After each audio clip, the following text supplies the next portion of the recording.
Great defeaters, new and old. Welcome back to the 68th episode of The Breakdown with your What? host, BaseDaKID, Tony, the pugilist boy. And as always, we are the children of the game. Tony, how are you? Yes, we're 68 episodes deep. Wow.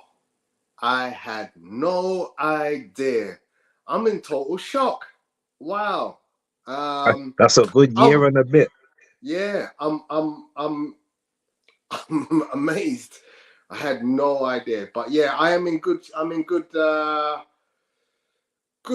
way. I'm very excited about the show as always. Some good boxing action from the weekend. Gutted about the news which is broken in the last hour or so regarding the Buatsi Aziz. But, there are other things that are going on. So, look, we're looking to a hopefully very successful year end with these last few months coming up with some good boxing action. Yeah, well, as myself and October Red were speaking about earlier on, I said, don't be surprised if Boatsi Aziz ends up as like a co-main event on a Chris Billum Smith card moving forward. Um, that's my prediction. I see them trying to make that a pay-per-view thing, especially if Lawrence Okoli is involved. So yeah, it's unfortunate. I know it's unfortunate for some people more than others. Again, big shout out to October. She was doing some amazing work earlier on at the Adelier and Wardley press conference. But I will save that for everyone to view on her channel. Hopefully there should be some stuff coming up on this channel from what I got up to, as well as some stuff that's going to be going on my channel from today also. So yeah, I guess we got to let's just get into it. Let's get the people in and out of here. I'm sure they don't want to be jamming around. So I guess the first things to do is to hail up the regular people. Man like Mulla. Bless up, number one in the building. Philip Answer, Untraceable as well. Bigsy Biggs, Jam Down 187 here every single week. Big up to you. Chris Collymore as well. Dan the Man, the hardest working guy on X. Chaz Man, looks like a brand new name to me. I haven't seen you before. Thank you very much for joining, tuning in. Lee Coxton, that's your people's there, Tony. From Croygas, so big up to you, Lee. And you probably see me this week. So hopefully we'll sort that out. Hot Prize as well. Big ups to you, North Bank Brent. Each and every time. Thank you very much for always showing up. Skyliner, the editor. Big ups to you as well. Same as always. October Red, the marvelous one, as always. Nando Lamas, big up Nando, all the way from the US. Big up to you. And yeah, so with that being said, yeah, let's get into it. Now, Tony, this is your show. So you get to run the orders, the productions, everything. So with that being said, tell us where you want to go first, and we will go there. You're on mute. Yep, indeed. So yeah, thank you very much to everyone that they shouted out. So disclaimer, I I've told you this before. I don't get involved with Misfits boxing, but Misfits boxing is going to be spoken about on the show tonight. So I'm I say actually what we gonna. do, Tony. So I say what we do. Let's do everything else and talk about Misfits at the end. So anyone who doesn't want to Okay, listen to that can log off afterwards if they want to. I think that's the best way cool. to do it. So Yeah, you choose. I was gonna say that anyway. Yeah, good thinking. We're on the same wavelength. But I just want to let everybody know before you start putting it in the chat, we will talk about Misfits boxing at the end of the show. But the two main cards, nothing really to talk about here in the UK. But two cards were top rank card headlined by Janibek fighting Vincenzo Gualtieri, and the card which was no limit card from Australia, which was Tszyu fighting Brian Mendoza. So we'll start off with the Tszyu versus Brian Mendoza coming from Australia. This was for the WBO Super Welterweight Light Middleweight Championship belt, which was stripped from Jamel Charlo after he took on Canelo Alvarez. This fight took place on the Gold Coast, and it was an all-action fight. A little bit of footage that I can bring up. So Costas, that's his dad. Tszyu was basically the heavy favorite for this fight, but obviously Mendoza comes into this fight off the back of a significant win against Sebastian Fundora. Now, this fight was very interesting from the get-go. Tszyu was very much in the ascendancy from the get-go. However, Brian Mendoza was definitely there to try and match Tszyu's work rate in the early rounds, and he got very successful in them early rounds. So looking at the round by round, I had Tszyu coming out in the first round, not doing too much by way of punching, but effectively trying to hold the center ring and using a high guard and trying to find Brian Mendoza with counter punches, which he did from time to time. However, I felt that the work of Mendoza in the first round was sufficient to win him the first round. Two of the judges agreed with me.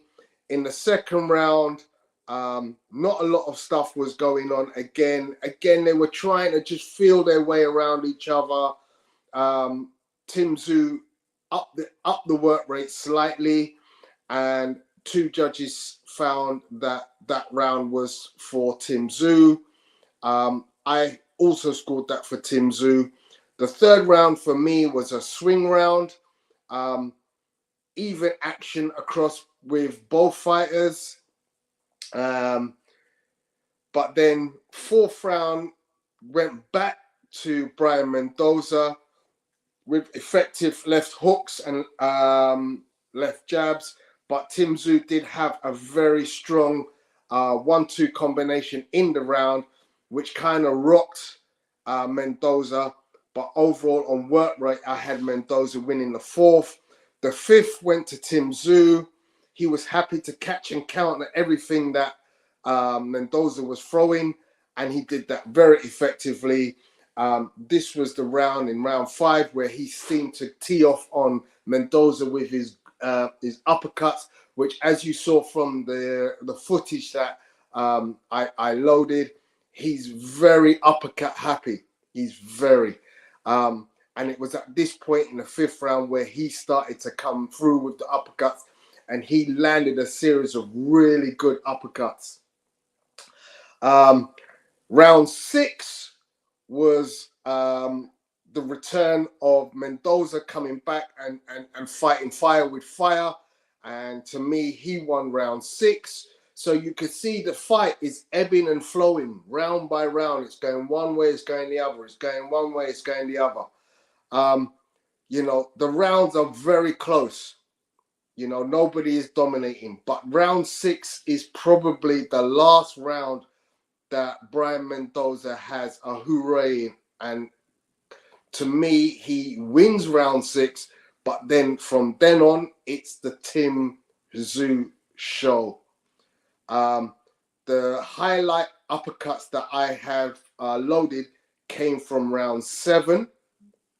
And he was literally teeing off again with the uppercut, very dominant.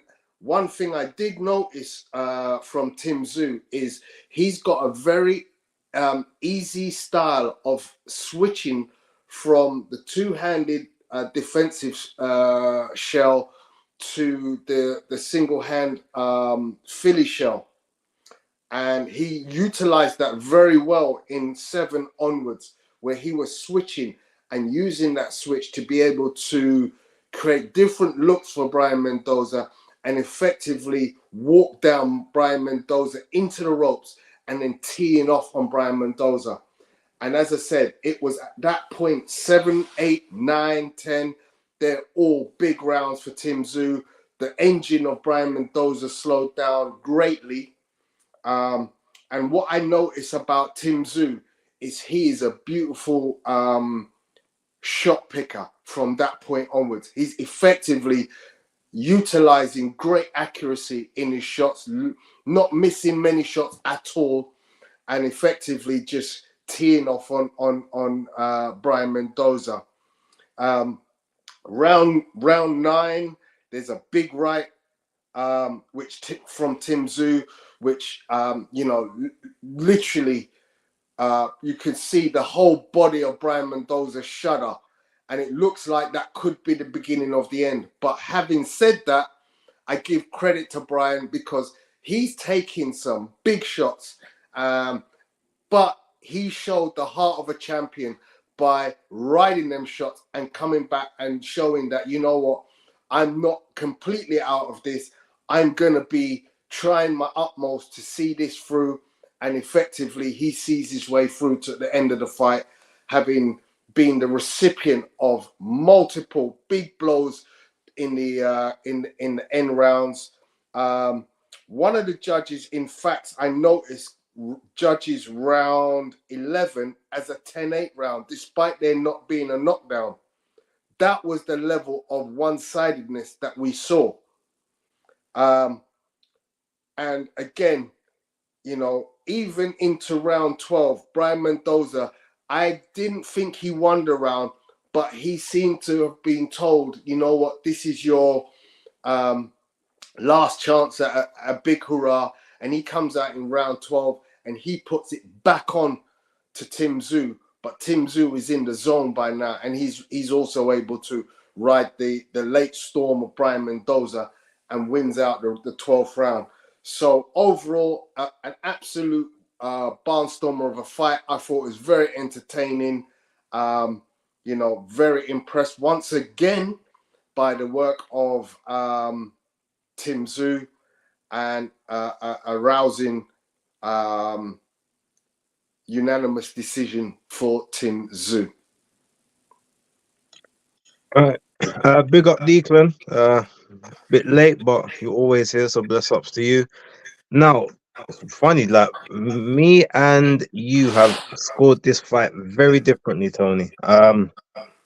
We've seen quite a few bits differently in there. Rounds 1 to 4, as far as I was concerned when watching it live, I gave all of those rounds to Brian Mendoza. I didn't really feel that Tim did enough in those rounds. Yes, he was maybe controlling the pace of the rounds, but Mendoza ultimately did the better work, in my opinion, and was the busier of the two. Then I had Tszyu clean sweeping from round 5 up till round 11. And then that's when Mendoza had to show his heart, had to grit it out and show his toughness. But in round 12, I don't know how you can necessarily give that one to Tim. He hardly landed anything. He was getting countered. He was getting outboxed.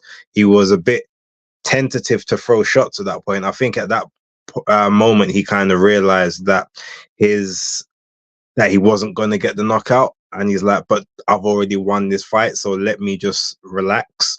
And I feel like he just wanted to stay defensively safe and responsible rather than try to push the pace to, for anything else. So I think even all the judges gave Mendoza the 12th. So like I said, I'm not sure how you saw it the other way around, but overall it was after the sort of the 4th round, it was a very composed and confident and dominant performance, which is kind of how I predicted it would be. I said that I felt like the first few rounds, 3-4 rounds, would be highly competitive between the two. Then Tszyu would sort of take over, but Mendoza would show his toughness. He'd slowly sort of break him down, maybe break his will a bit, but Mendoza would just he wouldn't quit. He'd just hang around, and he'd probably go for a late salvo, but Tim would basically do enough to get the victory. So it played out almost how I predicted. Although I didn't expect Brian to be as coherent and as well put together in the 12th round as he was. But yeah, that to me, that just kind of reinforced the warrior that I knew he was. And while Tszyu, I think, has now staked his claim as being the number one guy in the division presently, I feel like he's shown that he's the number one, but he hasn't created a clear separation from like the rest of the pack. So if we was looking at it in PBC terms, it's almost like Errol Spence, like Sean Porter, and maybe Ugas, and Danny Garcia, and all these guys. Like you've got Spence, who's like the best of this crop, but he's not so much ahead of everyone else that it's like unfair. That's where you sort of get the Terence Crawford effect, where he's just leagues above everyone else in the division. And I think because Tim is still obviously building, he's not quite at that stage yet. And I think that's what is going to make for great fights moving forward, because no one has clear separation above the rest. And that's what I feel. That's why I feel that 154 division is about to sort of become very lively, especially before the majority of them move up to 160, which I'm sure is on the cards. But yeah, it was a typical pressure fighter versus boxer puncher type of fight. So boxer puncher, who is Brian Mendoza, is usually the person that should have the stylistic advantage, but Tszyu, just being the type of pressure fight he is, it's he just had the measure, and he had the ability to work off of everything that Brian gave him. And because he was stepping forward throughout the majority of the fight, he never had to box off the back foot, so he always had his momentum and his power with him. And I think that's what carried. He's known for body punching and body work, but I think he was tentative to go downstairs to the body because he knew that, or I think from those first rounds, that Brian, number one, can hit hard and could definitely counter if he takes, if he basically keeps or tucks his guard away from his chin, away from his head, to go down to the body. Brian could end up countering him on that. So he stayed smart and composed and made the adjustment to say, okay, I'm going to go chest and above, but I'm only going to throw at moments when it's safe, but I'm going to keep the pressure on you. So every time you throw, I'm a counter, and I'm going to make you tire. I'm going to tire you out just a little bit by constantly being in range where you have to throw. Otherwise, I'm going to get you kind of thing. And that's where his ring IQ and his intelligence has sort of now started to take the forefront compared to 2 or 3 fights ago. Yeah, it was a good performance from him. He said it's going to be his last one in Australia for a while. He wants to come to Vegas. He wants to be in America. He wants to fight the big fights in America. Polar opposite to what Jai Opetaia wants to do. But I respect both of them for what they want to achieve. And I look forward to his next bout. Knowing him, he likes to be active, so I can't see him not being out by March next year at the absolute latest. And it will be interesting to see who he does fight. Muted. Philip Anson made a comment that he makes Tszyu the favourite against Charlo. My response to that is quite simply, I don't see Jermell Charlo campaigning at 154 ever again. He may go down back to 160 maybe, but I don't see him going all the way down to 154. I think, now that he's made that trip up to 168, his days at that weight will now no longer exist.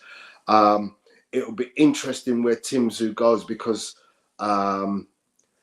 there is a number of welterweights who probably would fancy a trip up to 154 to see if they can get other pieces of the belts that exist at that weight category.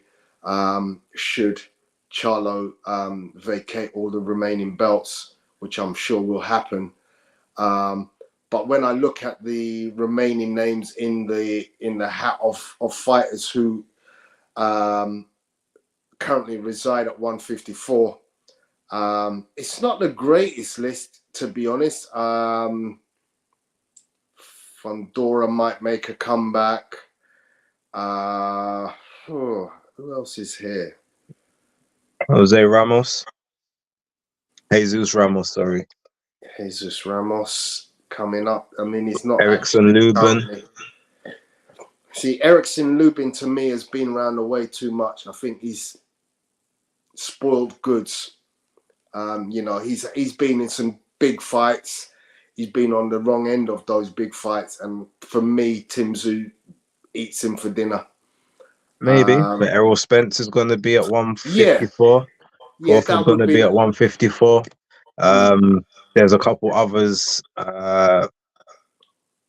There's what's it called? There's Bakram Azaliev, who is the IBF mandatory at the moment. So that could be a potential unification moving forward.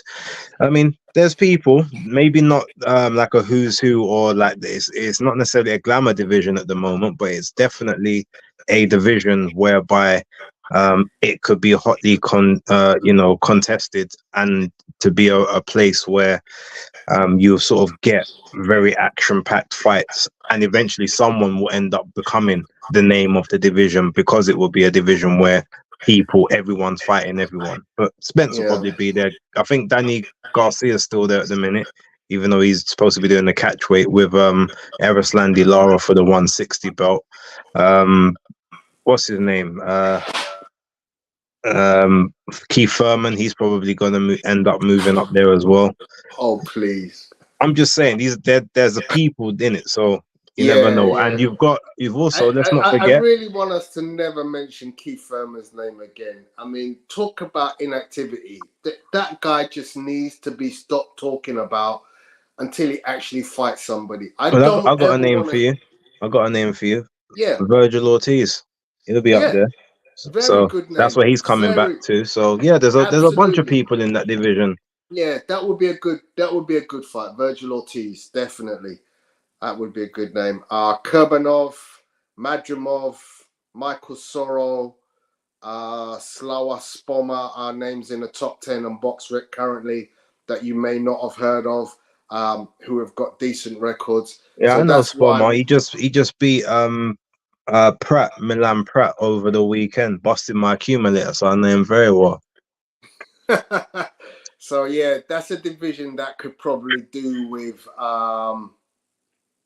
someone becoming the new glamour boy of the weight category. So let's move on.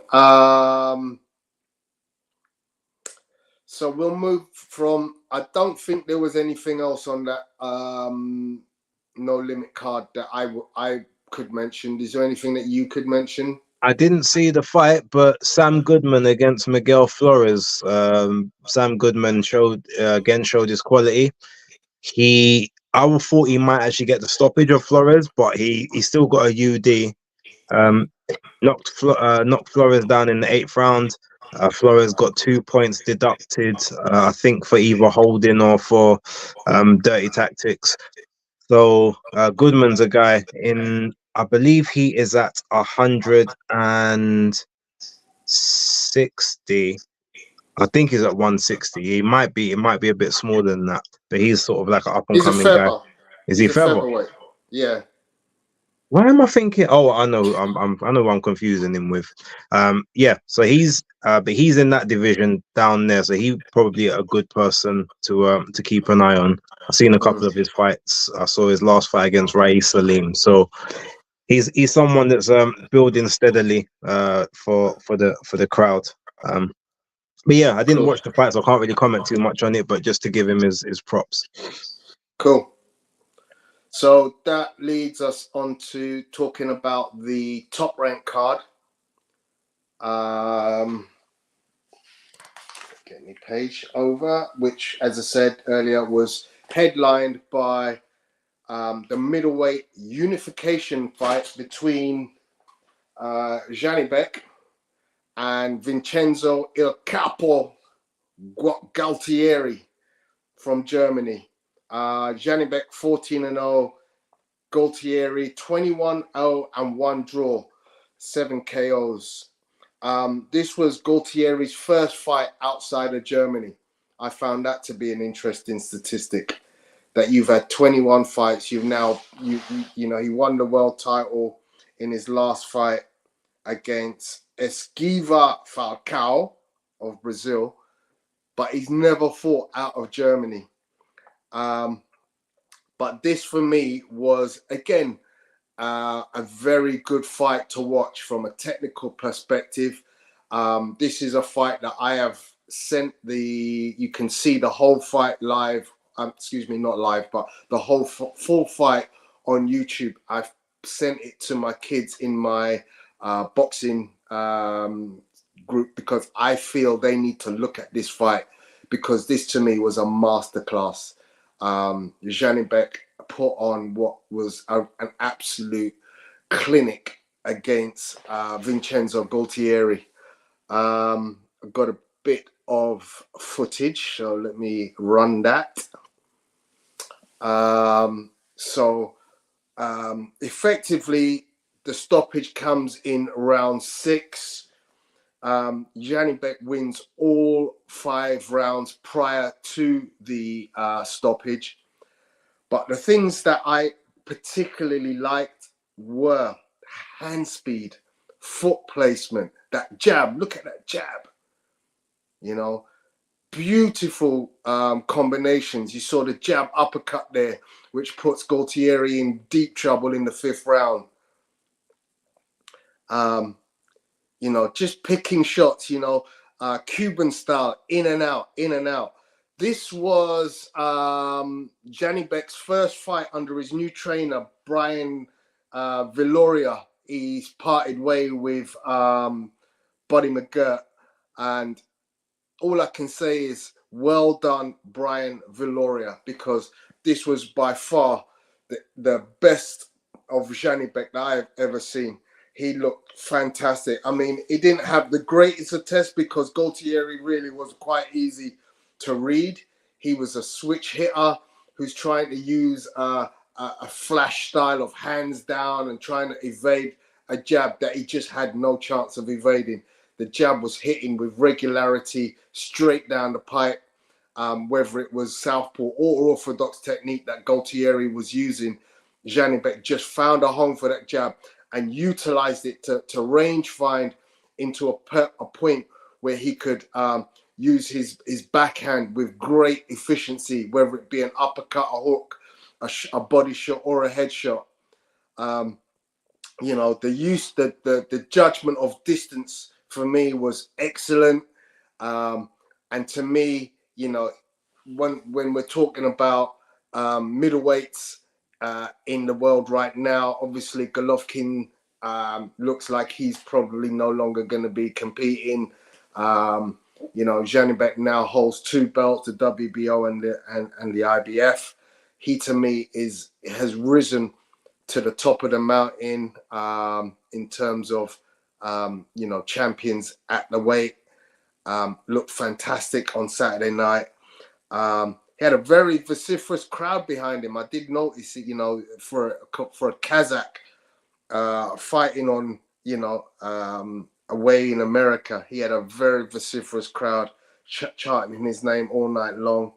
The jab output was just ridiculous. You know, he sort of started slowly just picking his way into the fight, but round 3 and 4 and 5, he's using that jab beautifully with great accuracy to set everything up.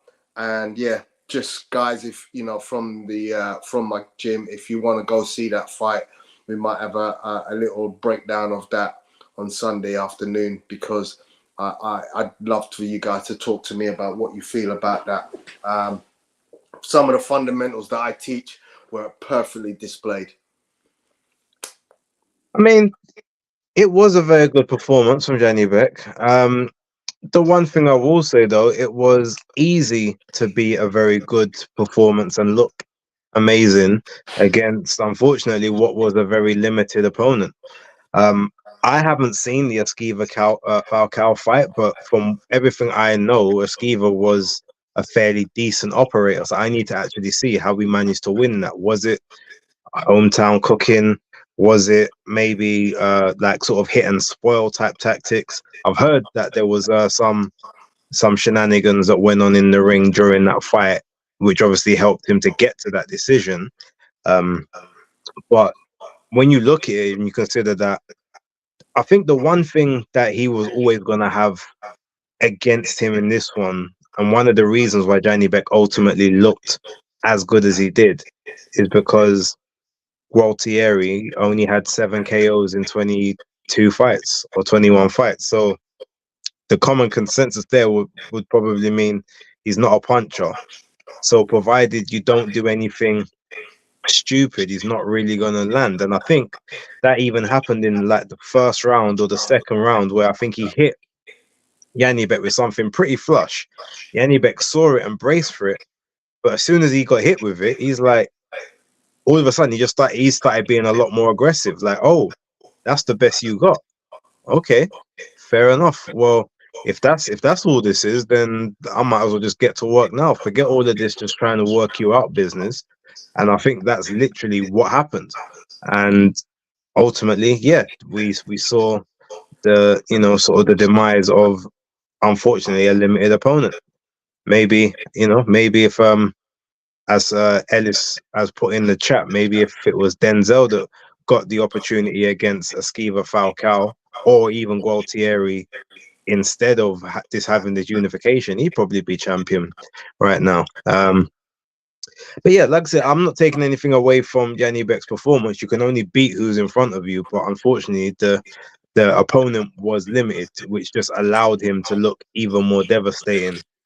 Just like some previous opponents he's had, like they always allow him to look more devastating when they're just not either of the level or not coming to fight at least. So yeah, it was good. I won't really say much more about it. Technically, he was very compact and very lucid and languid as usual. Boxing in straight lines, as most of the Eastern Bloc guys do. Feet always perfectly together. Can't really say much more than that. Cool. So we just did a little semi-review of the junior middleweights. What do you think about the middleweights now? We've got, as we said, Janibek now the two belt holder. We potentially could see either or both of the Charlo brothers in that division going forward.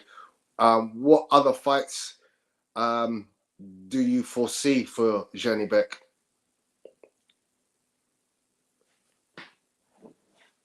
The only fight, there's only 2 fights I think he wants. One of them I think is Chris Eubank Jr. and the other one I think would probably be Jamal Charlo. He's not going to get either. Well, he maybe now has more of a possibility to get the Chris Eubank Jr. fight only because he has 2 belts. But yeah, other than that, he said he wants the other straps. He's not going to get them. They're both with PBC guys. The only way that's going to happen is if PBC can't find a broadcast partner to work with now that Showtime have cancelled boxing. He might have to, because Jamel Charlo was ordered to face Bakram Murtazaliev, that was ordered. So unless he drops the IBF at 154, that's the only reason I could see him actually going up there at this point. I'm not really sure. He might, I know Denzel Bentley is hounding the people at Queensbury to get him another opportunity. So I guess once he has the Nathan Heaney fight, if maybe he might face Tyler Denny next for the European, provided Tyler wins that. If he gets that, then he's got a big shout to get himself back up to world level. But the division itself is very poor, so I can't really tell you anyone outside of that at the moment. So I read that there was some interesting back and forth on Twitter between Carlos Adames, who's a top-ranked fighter, that had sparred with Janibek for previous camps, and Carlos is now calling out Janibek. So Carlos is highly ranked at the moment in a couple of the bodies. He's probably going to be looking to try to get a crack at the two belts. Obviously, that's an easy make for Bob Arum, as he's got both fighters. Ammo Williams, probably looking to step up into the title picture after a succession of good wins recently. Who's Hamza Shari's fighting? He's fighting Liam Williams. Liam Williams. That the winner of that again would probably be looking at a world title. So there's some interesting names. It's funny you mentioned Chris Eubanks, because BoxRec does rank Chris Eubanks by algorithm as the best middleweight, but I personally think he's so far away from a world title crowd. Me personally, I think it's Conor Benn as the big money grab, and then one big fight before you retire, because I'm personally thinking he's not that guy to be challenging. I mean, you know, look, he's had his career. You know, he's at the end. He's a big money maker for somebody who's got a title and wants to make money, but I'm not sure. I'm not sure about that one. I just Ellis Palmer says Eubank would be a fun fight. We haven't seen him in a top level since the Super Six, and yeah, but I don't know if I want to see Chris Eubank in that kind of fight. I'm pretty checked out on Chris Eubanks. Conor Benn fight, just because it's going to happen. We know it's going to happen. I never liked the fight in the first place, but because it's going to happen, I'll be invested in it. I'll want to watch it. But him against anybody else of note in the middleweight division or any other weight, I don't want to. I think it's not gonna end well for him. All right, can move on. Yeah.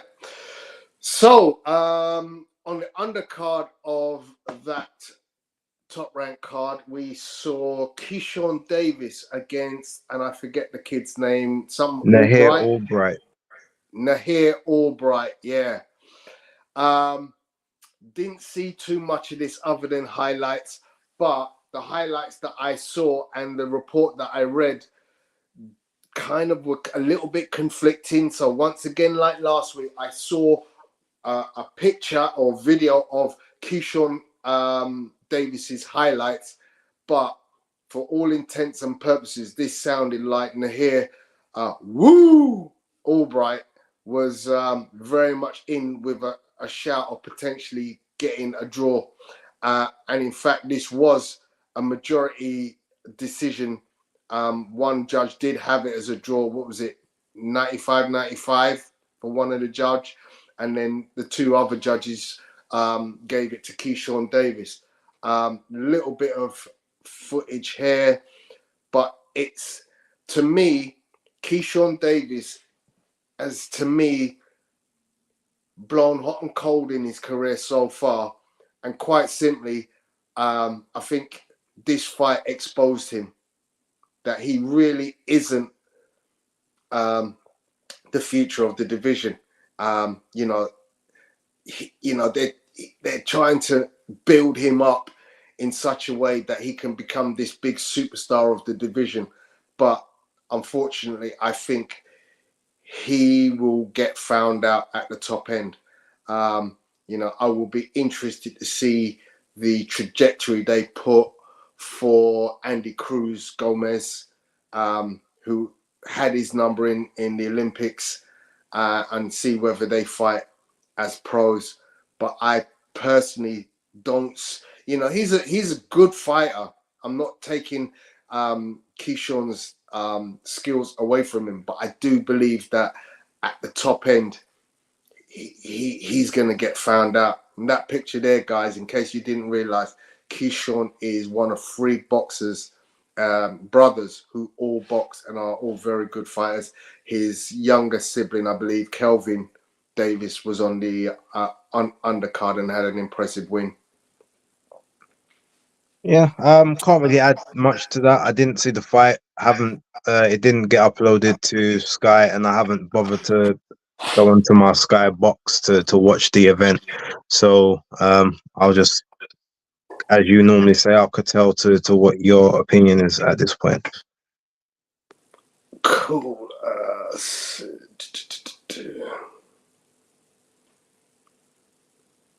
Okay. Traceable, you put a comment in that says you don't think Bomac would change him a bit. I'm not sure who. Oh, you're talking about Chris Eubanks Jr. Old dog, new tricks don't generally tend to work out well. Yeah, there might be some slight improvement. And you know what? Give him credit. He had a good performance against Liam Smith, but I don't see Bomac changing him into a world beater. Sorry. So what else did we see on that card? We saw the return of Richard Torres, the heavyweight sensation from America, silver medal Olympian. Very quick blowout first round win for him. Second round win. Literally,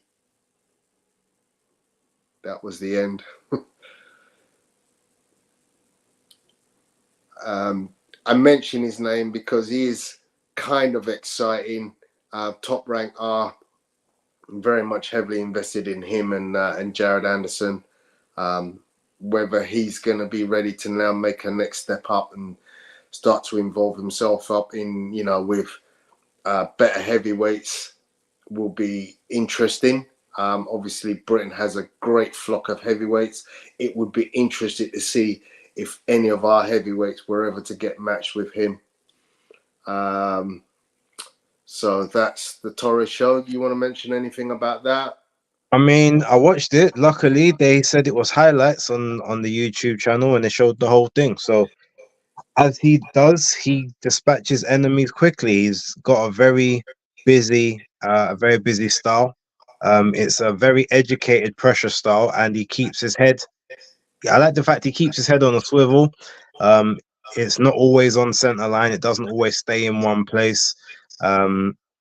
He's very busy with obviously the front hand, trying to work his way around his opponent's lead hand for the majority of the time. Obviously, him being a southpaw. And as soon as he kind of gets on top of his opponent in the ring, he kind of just swarms him, and he's able to generate very strong thudding heavy power from little distance. So he doesn't need to throw a straight shot, like, all the way from his waist, or all the way from, where by his side, where the arm sort of extends the furthest. He can throw he almost has a bit of a in my opinion, a little bit like Artur Beterbiev, in the fact that he can throw very short shots, but they're very clubbing and thudding with not much behind them, but they seem to generate a lot of force. I think a lot of that is to do with the training. He does a lot of very functional, like cowboy-esque type training, like, axe chopping and throwing boulders, and, like, throwing logs, doing log sprints, and just all these little things that the olden days people used to say. He's really like country strong. And we'll find out what his gas tank's like when he meets someone that will take him past 2 and 3 rounds. But those type of athletes generally normally know how to conserve their energy, and they seem to have quite good gas tanks because they do everything sort of just naturally, and it's not about hitting targets in the gym. It's just working until the job's done. And I'm high on Richard Torres Jr. I like his style. Obviously, the hairstyle and the mustache ain't necessarily for me. I preferred how he looked when he started in his pro career, but I enjoy watching him fight, and I know for nothing else, he's gonna be entertaining, win, lose or draw, and that's all I really care about. So Philip brings a very good question to the table. For those who don't know, Richard Torres's silver medal at the Olympics was I lost to Bakadir Jalalov. Jalalov is a pro now. He's knocked out everybody he's faced. How do you see that fight? Should they meet at some point in the pros? You asking me? Yeah. I don't do predictions. You know that. Not on here. Oh, holding back, holding back. As far as I'm concerned, would it be repeat or revenge? Probably be repeat for me because Jalalov just looks a beast at heavyweight right now. But I think that fight is quite far away because, we've seen the way that they're progressing Richard Torres is not to put him in front of bangers. I don't think that's necessarily the case. I think they're putting, obviously he's 7-0, so they're putting him in. Initially, you get the ham and egg guys. Then after that, the guy who just fought had what is he? He was 21 and I think it was like 21-1 with 14 KOs. That's respectable power. Some of the other guys he's faced have had quite big knockout rates. They just haven't been good enough. So all they're gonna do obviously now, I think, is step him up to the next level to some guys that will take him, that definitely will take him round. Some like big lumbering guys who could still crack, but gonna have to give him something to think about. I don't think he's being kept away from punches. I don't think that's a criticism you can levy at him personally. Okay. Right. So that, I believe, concludes our business with what I would term real boxing. Okay. So this is where I take over, I suppose. Did you watch those 2 fights I told you to watch? Or did you see any highlights of them? Yeah, so Dean versus Sharks was one. I watched. What was the other one you wanted me to watch? Slim and Salt Pappy. Slim and Salt Pappy. I've uploaded the footage, the 23-second footage, so you can talk about that. But I didn't see that fight, but I've seen the end. Okay, but you saw. Okay, so all right, let's upload that one. I'll play that one. I'll talk about that very briefly. So it is literally just the end. The Slim versus Salt Pappy. Yeah, that's cool. Here you go.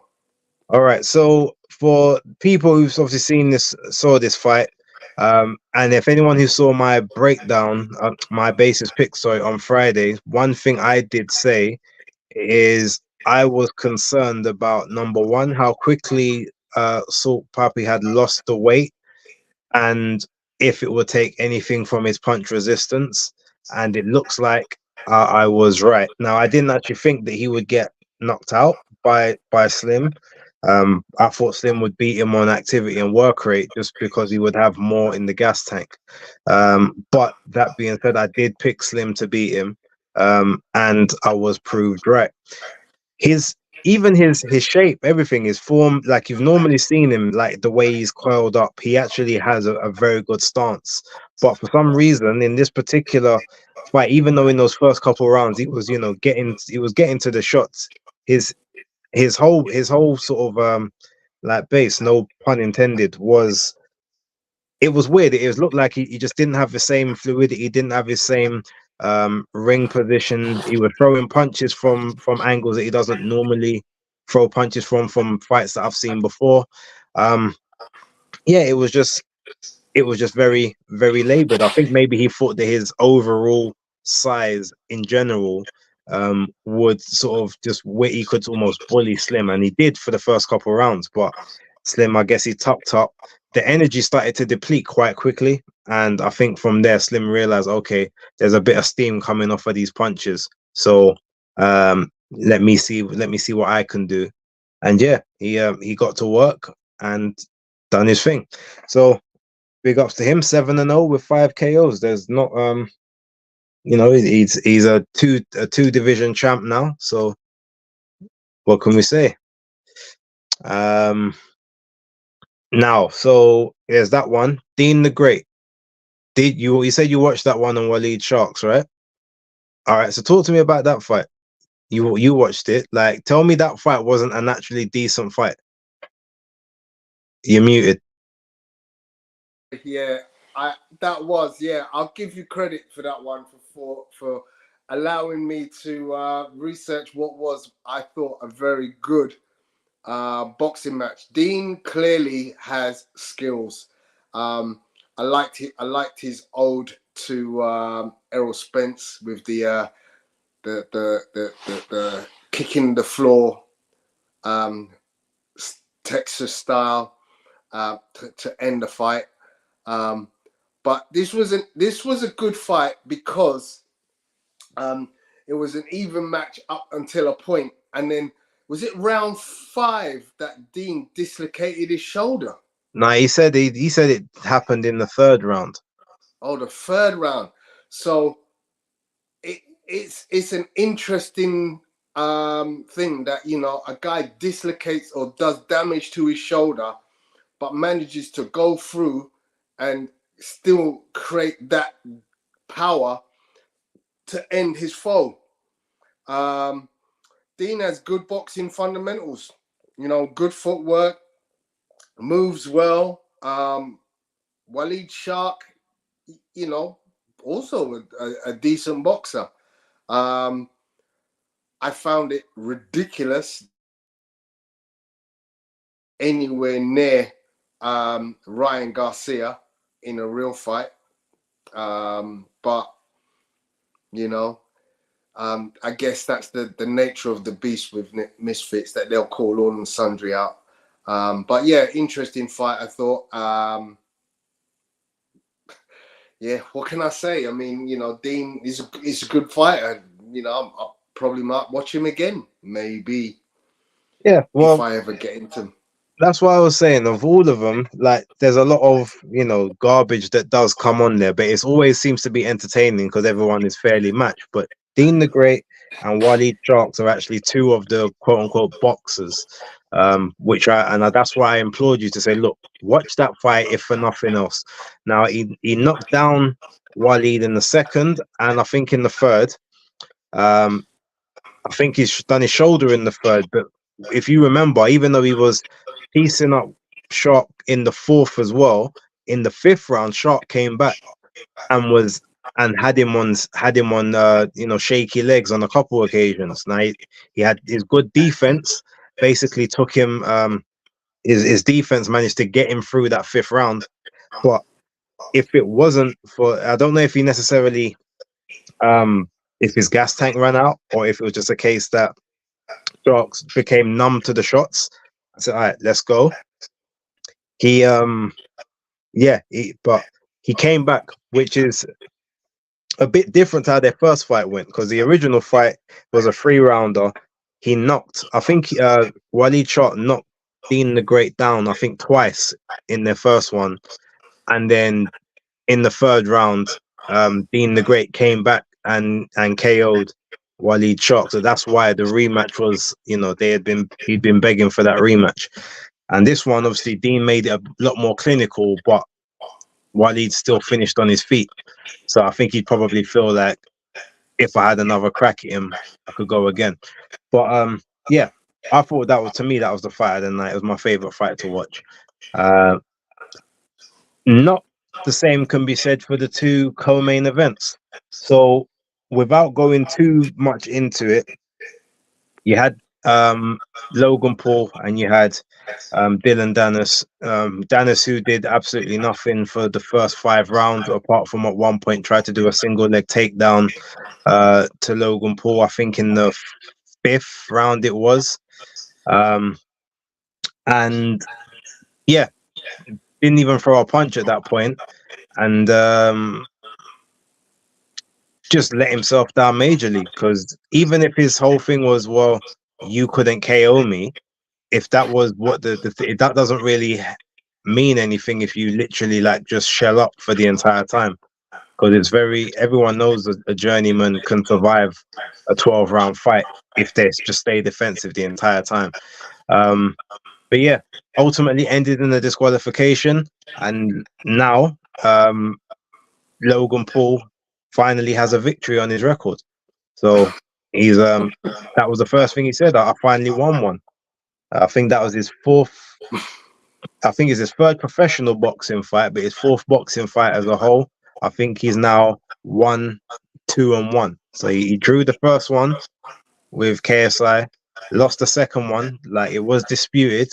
I thought but yeah, KSI got the second one, lost to Floyd Mayweather, but has now beat Dylan Dennis. So that's that one.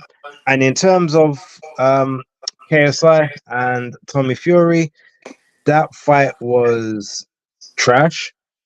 And funnily enough, it's weird because to me that fight was actually,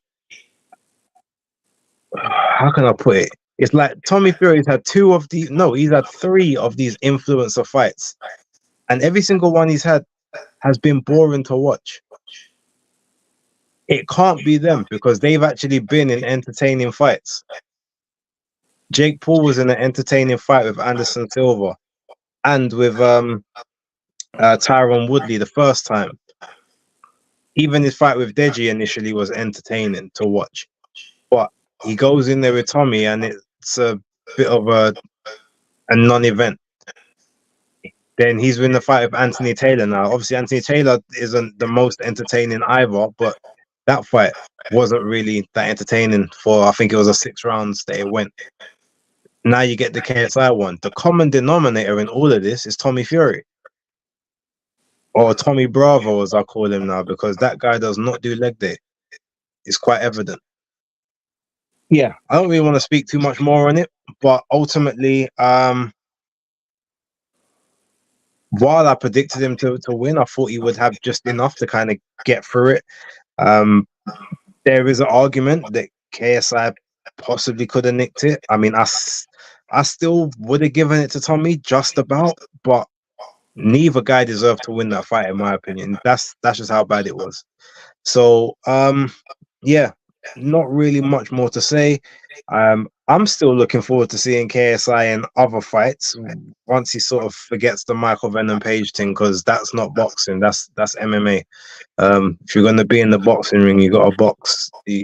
Especially if you was under a proper sanctioning, like a sanctioning body, you'd probably get disqualified for doing that, for unsportsmanlike conduct. So he needs to improve on his technique. Tommy Fury needs to just disappear. Yeah, pretty much it. I look forward to seeing KSI do something again, because he's still entertaining, but just not with Tommy. Tommy is just he's right. He is the influencer killer because he just stinks the place out, so he could not want to watch it anymore. And yeah, that's pretty much how I see it. But I'm gonna leave it there. I couldn't be more happy with that statement. So let's do the socials. So thanks very much for everyone staying with us. I'm pretty much bang on the hour. My contact details are below, mainly on Instagram, bit on Twitter. It's Pugilistboy on Twitter and YouTube. It's Pugilistboy on Instagram. And as you guys can see, it's BaseDaKID, the hardcore casual on YouTube. I'm going to put up some stuff that I did with Frank Warren probably tomorrow in conjunction with another story that came out. We've got some other good content coming up towards the end of the week, so look out for that. On X, you can also find me. You can just type in BaseDaKID, but if you want the actual title, it's B_A_S_E. And on Instagram, yeah, it's BaseDaKID as well, but I don't really put boxing stuff on there, so that's don't go on there for that content if that's what you're looking for. But ladies and gentlemen, with that being said, we thank you very much, and we will leave it there. Be safe and look out for next week. I'm sure we'll have some other interesting stuff to talk about. Peace.